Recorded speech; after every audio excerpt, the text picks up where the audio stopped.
Shalom, selamat pagi Amanginang, jemaat yang dikasihi Tuhan kita Yesus Kristus. Kita kembali bertemu di Renungan Pagi HKBP Denpasar untuk edisi hari ini, Senin 4 September 2023. Sebelum kita mendengarkan firman Tuhan, marilah kita bernyanyi terlebih dahulu. Kita bernyanyi.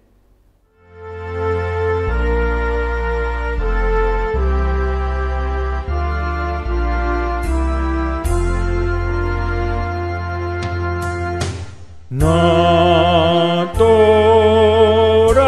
bege hataon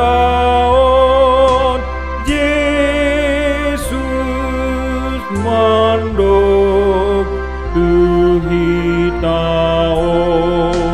unang orai namet meti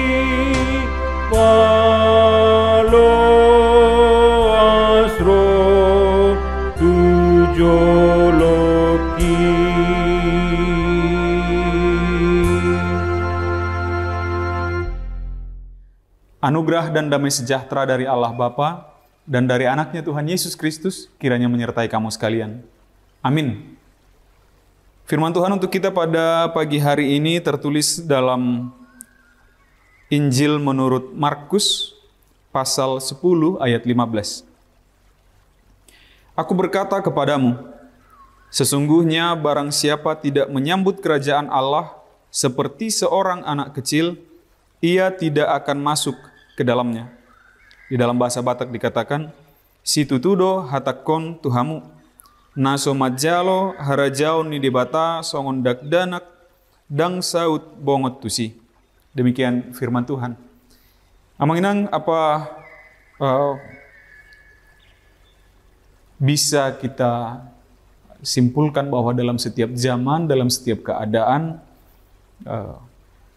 bahwa suatu perintah atau suatu peringatan atau suatu ilustrasi di dalam Alkitab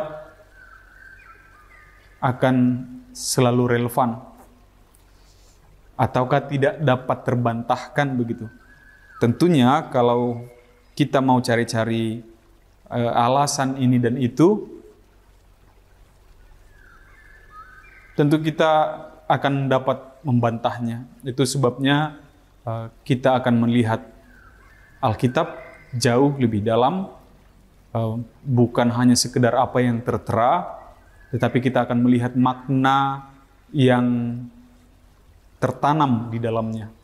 Bukan hanya yang sekedar tertera saja, tetapi menggali maknanya yang sampai ke dalam begitu.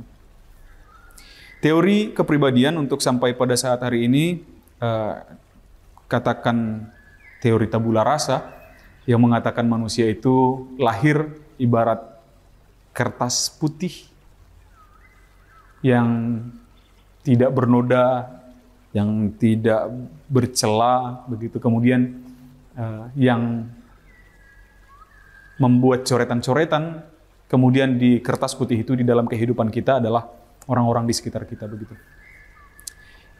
Masih banyak dipakai, tapi dalam 1 dan 2 momen, kekristenan juga, atau katakan para apologet Kristen juga membantah teori ini. Sebab kita akan lihat ada nabi yang ternyata sudah dikenal dari masa kandungan setelah dipilih oleh Tuhan, telah dipersiapkan oleh Tuhan sejak dia di dalam kandungan begitu. Berarti teori tabula rasa tidak masuk untuk ini. Kita juga akan lihat misalnya Timotius yang dituliskan oleh Rasul Paulus bahwa imannya diturunkan dari ibunya dan juga dari neneknya. Berarti ada garis keturunan begitu. Berarti teori tabula rasa juga tidak akan berjalan di sana. Tetapi untuk konteks yang disampaikan oleh Yesus pada saat ini, pada perikop ini, tentu kita akan memegang teori tabula rasa itu, bahwa manusia lahir bagaikan kertas putih. Itu yang mau digambarkan oleh Yesus Kristus. Adakah anak-anak yang nakal? Ada. Adakah anak-anak yang baik? Ada. Adakah anak-anak yang iseng? Ada. Artinya mereka punya sifat mereka masing-masing, punya bawaannya masing-masing. Ada anak-anak dalam usia kecilnya pun dia sudah tegas, ada yang punya rasa penasaran yang sangat banyak, ada yang mudah nangis, ada yang pemberani, ada yang penakut, dan yang lain-lain. Bahkan di usia 3 tahun, 4 tahun, 5 tahun pun anak-anak sudah punya perasaan-perasaan seperti itu. Tapi apa kemudian yang diajarkan oleh Yesus, yang mau Yesus sampaikan melalui perikop ini? Sesungguhnya barang siapa tidak menyambut kerajaan Allah seperti seorang anak kecil, ia tidak akan masuk ke dalamnya. Mengenang apapun yang dilakukan oleh anak kecil itu tidak punya tujuan spesifik. Artinya dia hanya melihat dari orang-orang di sekitarnya, entah itu orang tuanya atau kakak adiknya, saudara-saudaranya, orang-orang terdekat yang dia lihat begitu. Jadi dia melihat itu karena interest, dia melihat itu karena ketaatan, dia masih tulus, dia belum punya hawa nafsu apapun untuk meraih sesuatu begitu. Jadi dia belum memiliki sesuatu, menginginkan sesuatu, melakukan sesuatu, belum berdasarkan hawa nafsu, masih berdasarkan ketulusannya begitu, keluguannya. Maka kita semakin lama, semakin bertambah usia, tentu saja seperti yang saya katakan di awal, kalau kita mau berbantah dengan apapun, entah itu teori, entah itu perumpamaan, entah itu kisah di dalam Alkitab, tentu kita akan berbantah. Justru ketika kita bertambah ilmu tadilah, justru ketika kita bertambah pengetahuan tadilah, bertambah usia, bertambah pengalaman, dan lain-lain, di sanalah kita semakin banyak berbantah. Anak kecil tidak dalam skala untuk berbantah itu. Dia hanya mau menginginkan apa yang dia inginkan itu dengan ketulusannya, tanpa embel-embel apapun, supaya aku ini, supaya aku itu, dan apapun. Maka seperti itu yang Yesus katakan, sesungguhnya barang siapa tidak menyambut kerajaan Allah seperti seorang anak kecil, ia tidak akan masuk ke dalamnya. Maka kita akan menyambut kedatangan kerajaan Allah itu, menyambut kerajaan Allah itu sendiri dengan ketulusan anak kecil. Bukan dengan perbantahan ini dan itu, bukan dengan hawa nafsu keinginan ini dan itu, entah itu untuk jabatan sendiri atau kepuasan ini atau kepuasan itu. Ingat ada agama, ada ajaran agama lain yang mengajarkan kepada penganutnya bahwa nanti di surga kita dapat ini begitu. Mengenang di kita juga tidak banyak yang membercandakan tentang kerajaan surga itu. Nanti di surga ada AC-nya enggak, katanya. Nanti di surga bisa makan Indomie enggak? Nanti di surga itu masih bisa melakukan ini enggak? Nanti di surga itu melakukan ini. Membantahkan itu, melogika-logikakan itu, anak kecil.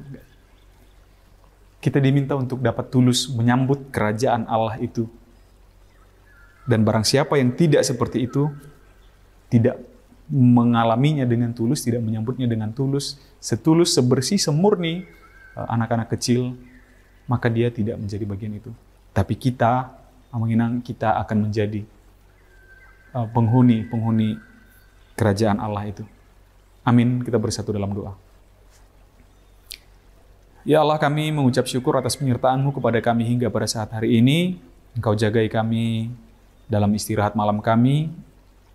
Untuk itu Tuhan, sebagaimana Tuhan telah hantarkan kami kepada hari yang baru ini, kiranya Engkau tetap sertai juga sepanjang perjalanan aktivitas kami di sepanjang hari ini agar tetap dalam keadaan sehat dan sukacita yang daripada-Mu.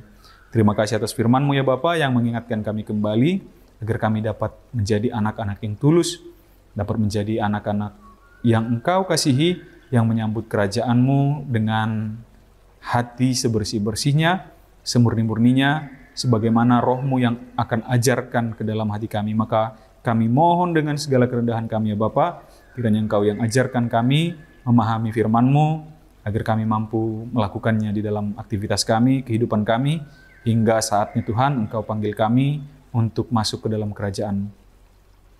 Terpujilah Engkau ya Bapa, di dalam nama anak-Mu Yesus Kristus kami berdoa dan mengucap syukur.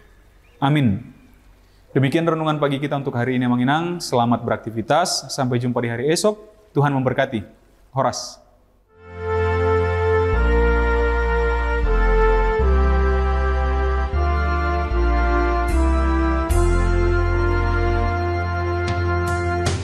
Hallelujah.